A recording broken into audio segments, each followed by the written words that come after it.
Congress wasn't something new when the U.S. Constitution was written in 1787.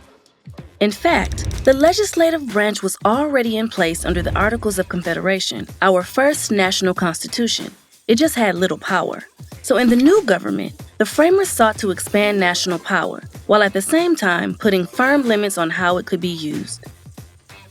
Article 1 contains a long list of legislative powers that are specifically written down, called expressed or enumerated powers. Article 1 also says what Congress can't do. They are the do's and don'ts of Congress. Congress has the sole power of the purse, the money bags. It is able to set taxes, borrow money, and issue currency, raise a permanent army and navy, regulate the militia, and declare war, create courts lower than the Supreme Court, and regulate interstate commerce, which has become the broadest power of Congress to enact laws. Finally, Article 1 empowers Congress to make all laws that are necessary and proper for carrying out any of the other powers. That last phrase is known as the elastic clause, because it has been stretched to cover powers not specifically listed, also known as implied powers. Throughout history, Americans have hotly debated how much implied congressional power is too much.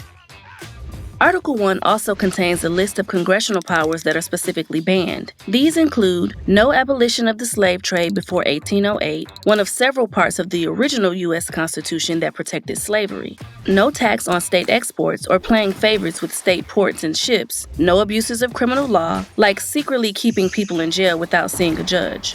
Finally, no titles of nobility, because we the people are equal. Thank you very much. Congress also has a superpower that can't be checked by the other branches. Only Congress can remove members of the executive and judicial branches from office while they are serving.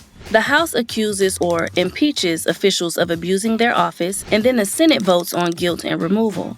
As the framers of the Constitution believed, Congress is the dominant branch.